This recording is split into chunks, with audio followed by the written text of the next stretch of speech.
புற்றுநோய் அறுவை சிகிச்சையில் இது ஒரு பெரிய மைல்கல். கேன்சர் சர்ஜரியில் வந்து ரொபாட்டிக் யூஸ் பண்ணி சைட்டோரெடக்டிவ் சர்ஜரி அண்ட் ஹைபெக் அப்படின்னு கம்ப்ளீட்டாக பண்ணுறது வந்து யாருமே பண்ணலை. ஸோ இது வந்து எப்படின்னா உலகத்திலே முதல் தடவையாக பண்ணியிருக்கோம். மற்ற இடத்துல கூட உலகத்தில் மற்ற இடத்துல கூட பண்ணலை.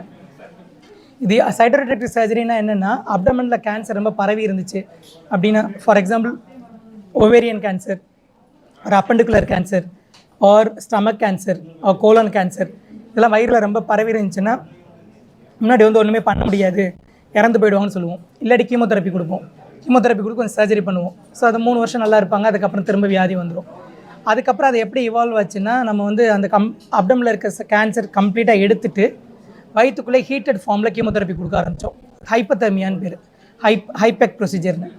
ஸோ சைட்டோரெடக்டிவ் சர்ஜரி அண்ட் ஹைபெக் அப்படின்னு பண்ணும்போது ரிசல்ட்ஸ் வந்து இன்னும் பெட்டராக இருந்துச்சு. பேஷண்ட்ஸ் வந்து மோர் தென் 5 இயர்ஸ் நிறைய பேர் உயிரோட வாழ ஆரம்பித்தாங்க.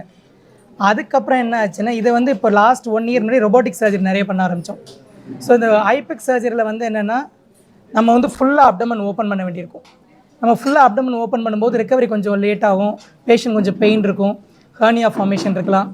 ஸோ இது வந்து நாங்கள் 10 வருஷமாக பண்ணிகிட்ருக்கோம். இதை வந்து ஏன் ரொபாட்டிக்கில் பண்ணக்கூடாது அப்படின்னு யோசித்தோம். ரொபாட்டிக் வந்து எப்படின்னா, ஒரு 8 மில்லிமீட்டர் ஹோல், 4 ஹோல் மட்டும் போட்டு அதை கம்ப்ளீட்டாக அந்த ஒரு மைக்ரோ சிசர்ஸ்ன்னு இருக்குது, அது வந்து 360 டிகிரி ரொட்டேட் ஆகும். அதை வச்சு அந்த கேமரா வந்து 3D விஷன் கிடைக்கும், 10x மேக்னிஃபிகேஷன் கிடைக்கும். அதை வச்சு கம்ப்ளீட்டாக கேன்சர் செல்ஸ் ஃபுல்லாக எடுக்கிறது, அந்த பெரிட்டோனியம் ஃபுல்லாக எடுக்கிறது, டிசீஸ்ட் ஆர்கன்ஸ் எல்லாம் எடுக்கிறது.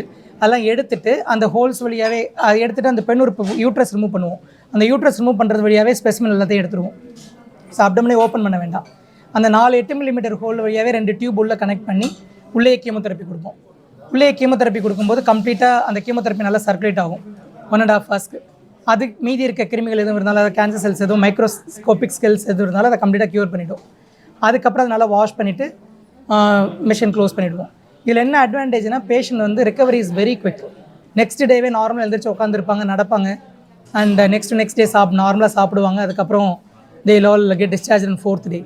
ஸோ இது வந்து பட் எல்லா பேஷண்ட்டுக்கும் இது பண்ண முடியாது. கேஸ் செலெக்ஷன் ரொம்ப முக்கியம். நிறைய டிசீஸ் இருக்கவங்களும் பண்ண முடியாது.